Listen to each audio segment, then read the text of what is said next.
Welcome, and thank you for tuning in today to the Human Training Your Dog is Begging You For. And if you are needing help understanding your dog and their crazy behaviors, you've come to the right place. We're Charles and Laura Countryman, co-founders of Canine Culture Dog Training in Dallas, Texas. Good morning, Laura. Good morning. And as always, we have senior trainer and head of evaluations, dog evaluations, that is, not human ones, Wyatt. Good morning, Wyatt. Good morning. How are you today? Oh, it's great. I actually got here at a decent time. Decent time. It's nice weather. It's not hot. It's rainy. It's good. So it's supposed to be 100, and I don't think we have torrential downpours today. Okay, so if you are joining us because you just want to learn more about training, people might want to know about behavioral or emotional issues you could be struggling with your dog. Or you're trying to determine, is my dog a problem or is my dog just having a problem? That's the intent of our podcast, as always, is to help you understand your dog better, have a better life with them, help them have a bigger world.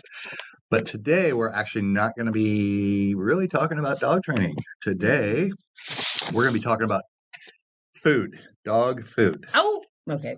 What are you giving your dog, and why in the hell are you giving that to them? Oh, no. Most of the, I think, big reason people give their dog the food they have is one, price, so it's cheap.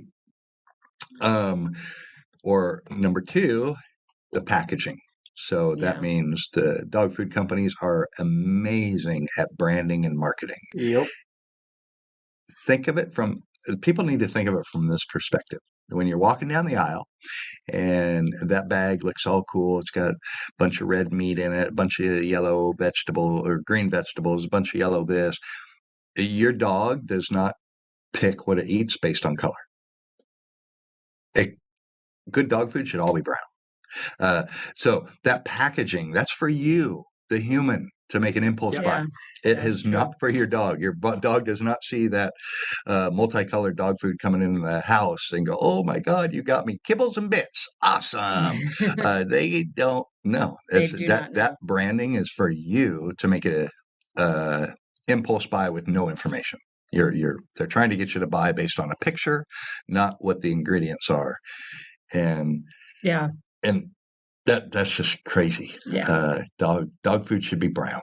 It should just all be one color, right? Because they do weird, and they act, and they do, and I can't get into all this because it's very scientific how they. Yeah, we're not scientists, by the way. So how they kind of fudge the numbers of how they do the math of how much food, how much different protein is in there, how much carbs are in there.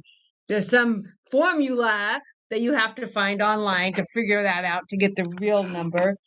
But it's very interesting. It's very complex. And that makes it hard to buy good dog food because people don't know. And I guess, I'm buying this name brand that costs $80 a bag. It must be good. Yeah. People equate price with quality, and dog food is not necessarily means anything.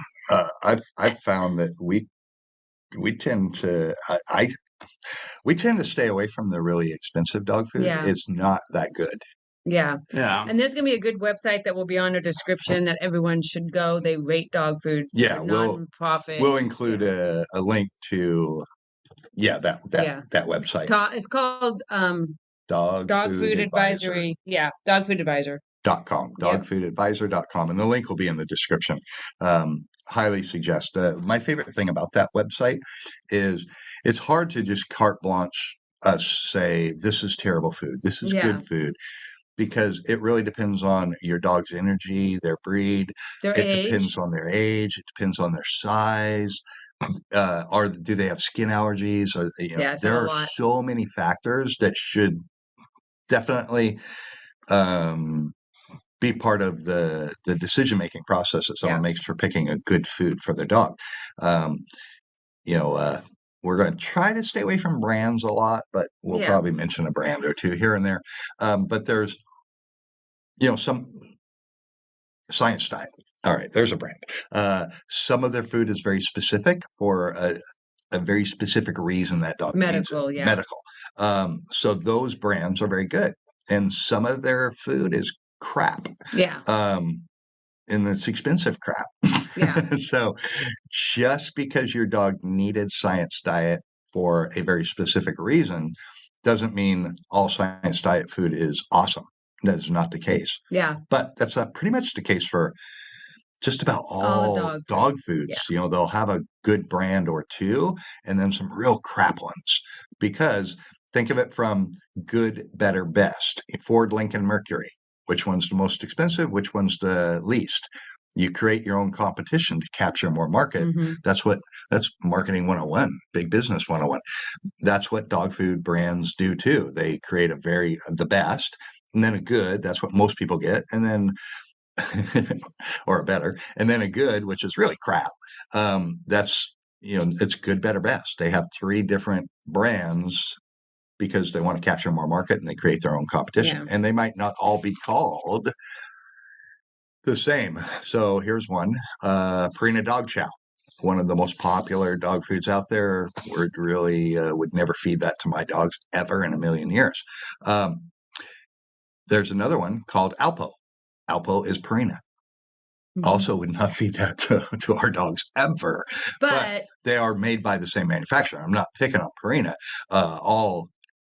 Purina has some good. They do have a couple good brands, but I would not feed Purina Dog Chow, and I would not feed Alpo to any dog I ever had. But caveat on that, if you only can afford Purina dog food, don't starve your dog.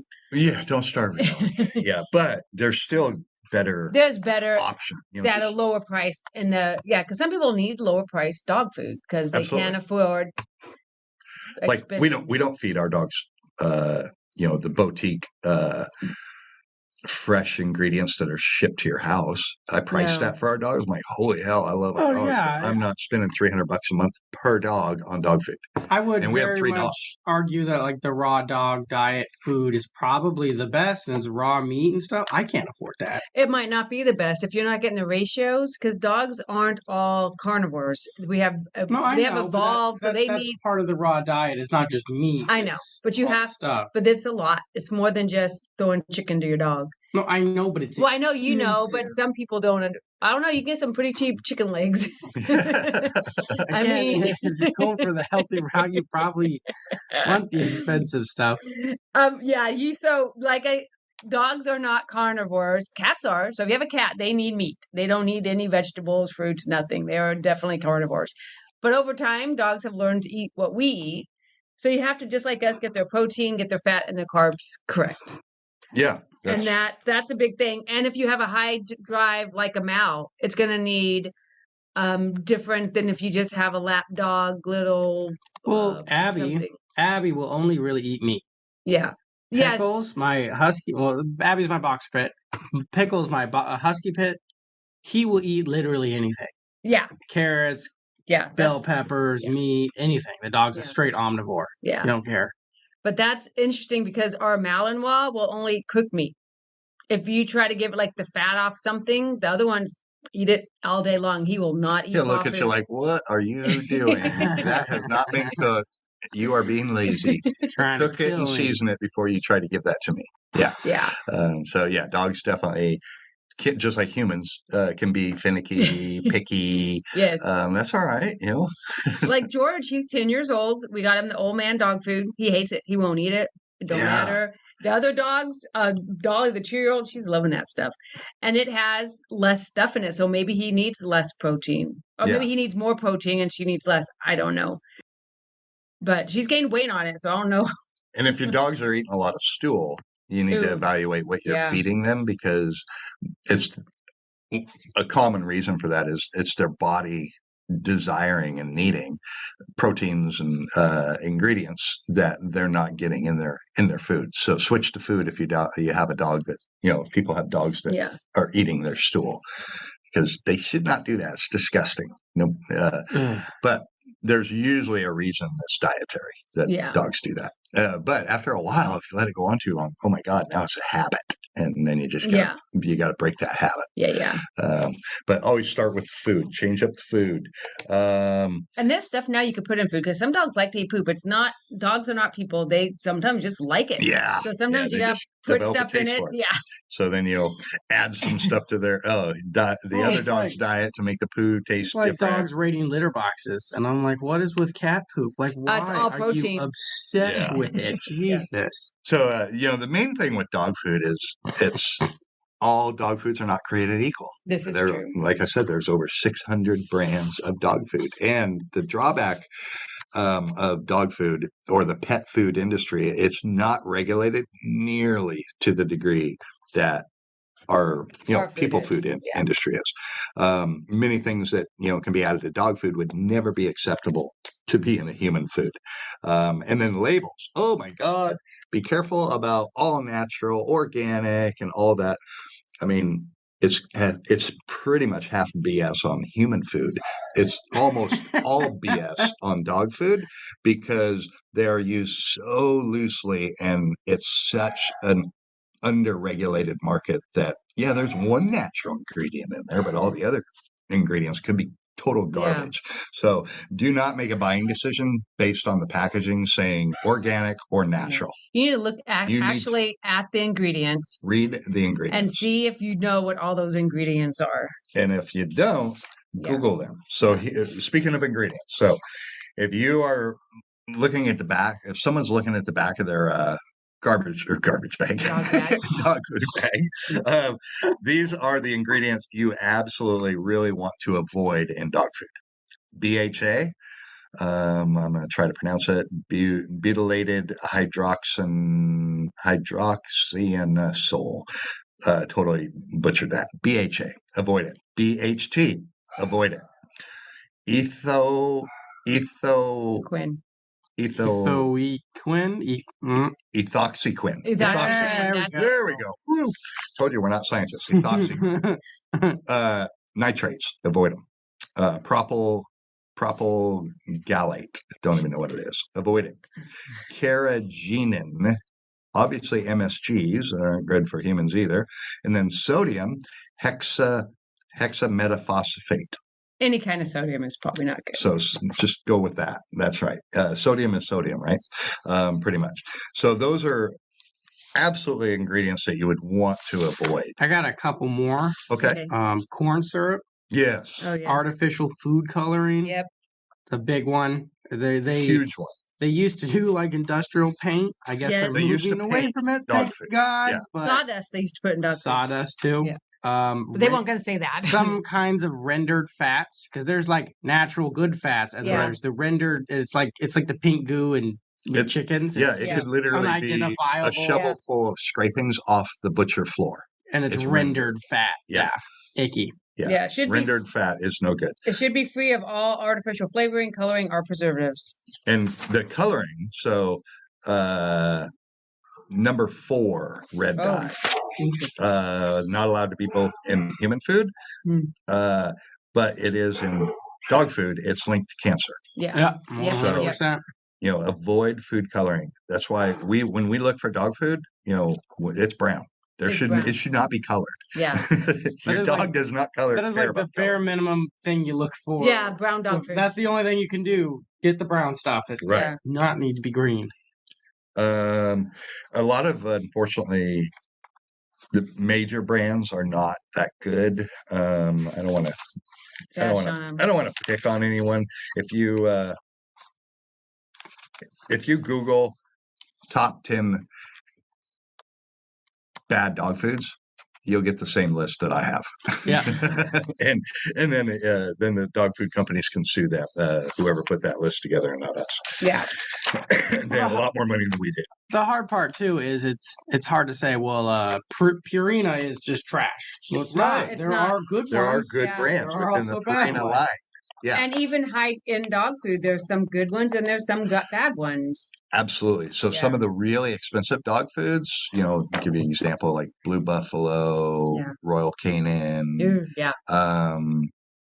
I did Blue Diamond for a hot minute. So Blue Diamond has some really good brands, and then Diamond has really very picky. Yeah. I picked it out, but so does Blue Buffalo. Yeah. So it really is important to recognize just because it's X doesn't mean all their food is good.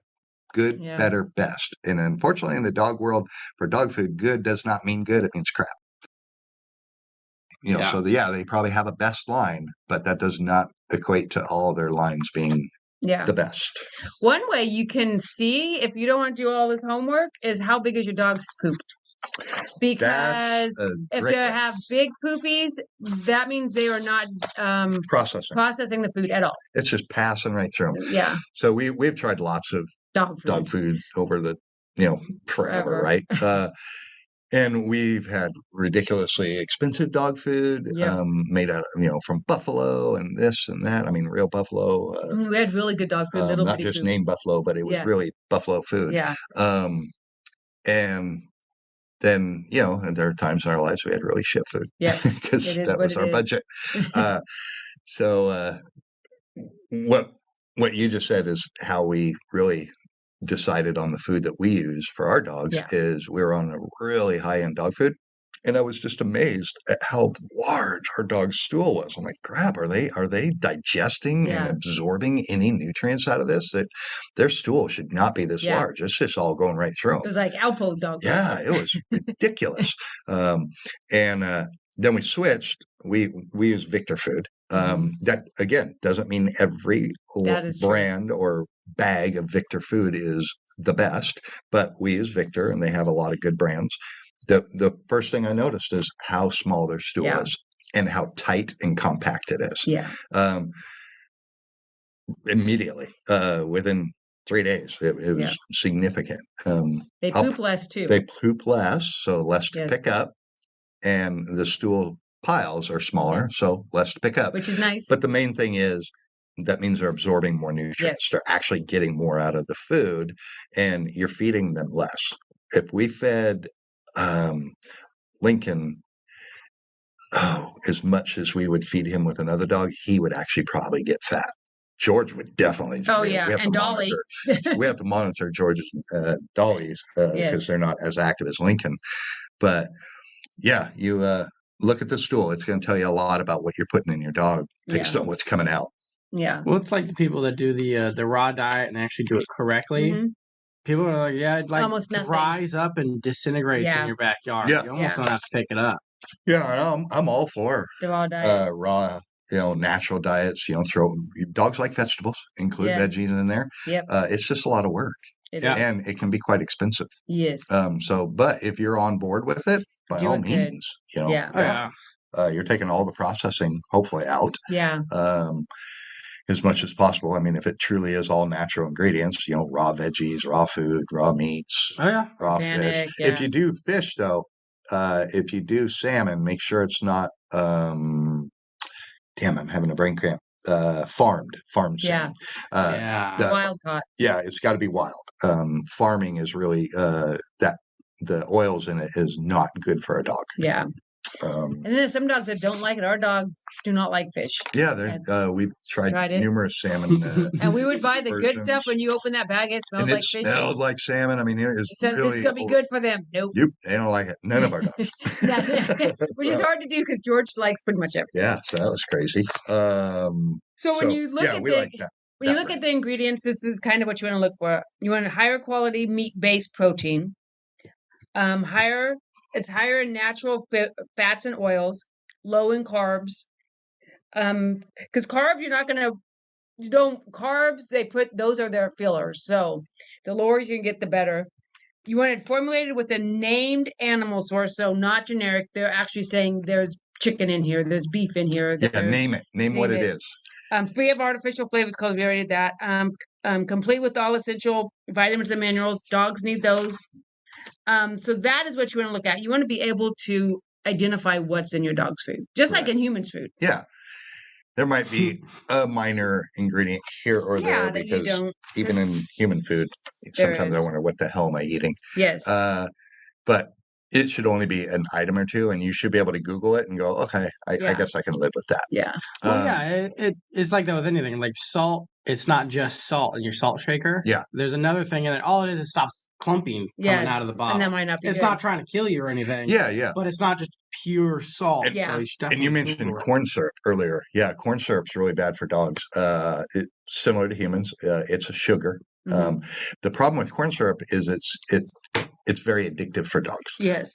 So now you've created an addictive, they're addicted to it. So avoid corn syrup in dogs' food for sure. And then canned food, you should avoid that unless it's like a treat, because basically that's going to fast food and it does not do good for their teeth. Typically, typically canned food is not good for a dog's teeth. Yeah. Because they don't chomp. They have to chomp. Yeah. They're not cleaning their teeth by eating and crunching stuff. They are predator animals. Could you throw a tablespoon or two in? Yeah. Sure. But dry kibble is good. It actually helps them clean their teeth. Because seems like a lot of people's small dogs like the canned food. And but it's not probably good. because we got them hooked on it. Oh, yeah. The dogs love it. It's like McDonald's, eating McDonald's every day. Yeah. So it's Don't not we good all for want them. a Big Mac nonstop every day and never gain a pound? Never. Be healthy. Yeah. Healthy. And a milkshake and never gain a pound. So proteins is a big one. A lot of people think, I need a good high protein dog food for your dog. Well, maybe you do, maybe you don't. It comes back to what is the size of your dog, what's the activity level of your dog. But from a training aspect, it also depends on emotionally what's going on with your dog. Yeah. So if you have an anxious or aggressive dog, too much protein makes it worse. Mm-hmm. So with anxiety, separation anxiety, or aggressive dog, you actually are going to want to feed them dog food that has less protein to slow that. I can't remember what chemical it is. I'm going to say serotonin, but I can't remember that. Slows it down. It reduces how much their brain is secreting that chemical. It would be serotonin. It is serotonin. Yeah. Too much protein actually does the opposite. So really pay attention to protein and evaluate your dog's emotional state. Protein is going to have a pretty significant impact on that. Yes. If we're dealing with an aggressive dog, we'll typically recommend to our clients, a week or two before training, a couple weeks, if possible, start lowering that protein intake. So that way training goes better, and then keep them on a lower protein intake after that. Yeah. Like we said, there are omnivores, so they can eat everything. Yeah. It's not no protein. Just lower the amount of protein. They should not be on a high protein diet for sure. Very few dogs need to be on a high protein diet. Yeah. If you have a high drive Mal or a little Jack Russell, oh my goodness. Well, after puppyhood. Yeah, puppyhood. Of course, puppy's completely different. You need high protein on puppies. Yeah, like Juan's his little puppy Peach. Mm-hmm. Yeah, doing high protein because that is going to be a thick dog. She has muscles everywhere.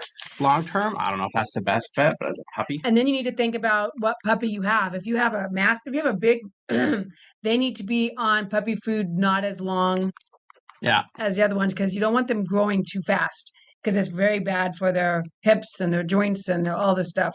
So your vet will know all this stuff, hopefully. It should. Yes. So they will help you figure out the best dog food. This website that we will have helps with it a lot. They have a lot of good information, and they rate dog foods. And it's a third-party website. Yeah. So it's pretty dependable. I would probably trust that website more than a vet. I would too. Absolutely, because most vets in school don't. They have nutritional probably is some of a quarter of their. They do it for however vet school works. Yeah, they're a medical doctor, not a nutritionist. Yeah. So they're taking a lot of what they're passing on to their clients, through sales reps for dog food companies. That's very true. One in particular that I'm not going to name, but that is their shtick. They just market to vets. Yes. So is a lot of what they tell the vets correct? Accurate? Of course. Yeah. But there's some that, it's designed to sell a dog food. Yeah. Now, if my dog needs medical treatment, you go to a vet. But you could easily spend some time just researching dog food and become a subject matter expert on it. Google is a great resource. Yeah, and even if they did vet vet's got to be a generalist to all different breeds. Yes. They're Yeah, not just I a would never want to be a specialist in vet. dogs. I mean, there's so many different breeds, so many different sizes, so many. I mean, your patient can't talk to you. I mean, Yeah. neither can ours. Well, that's as a why there's trainer, some Yeah. Yeah. veterinaries that we do cats and dogs. They That's just it. do, yeah. Period. We specialize. don't do horses, cows, and Yeah. lizards, Or and frogs, ones that and guinea specialize pigs. in exotic, Yeah. weird Yeah, animals. they do that. There are just Yeah. a lot of different animals. That's a freak lot to know. Yeah. All right, so evaluate your protein intake for your dog too, because that could have a big impact if your dog has any type of anxiety issues, or restlessness, or aggression. And again, the website, it's going to be in the link, but it's dogfoodadvisor.com. We'll include that in the link, so that way you can do your own research and make a good, intelligent decision on what's best for your Fido. And next week, we are going to be chatting about dangerous dog toys. Oh, no! Dangerous dog toys. There are a lot of dog toys that look cool, they look fun, and man, they could kill your dog. Or they're just dangerous. We're going to talk about one that's going to surprise most people, because almost everybody has one, or they have had several, and never realized how dangerous that thing was, or more harmful it is to your dog to have. So tune in for next week. Dangerous and harmful toys for your dog. And if today's podcast resonated with you, feel free to reach out to us. We would we'd love to be part of you and your pup's training journey together.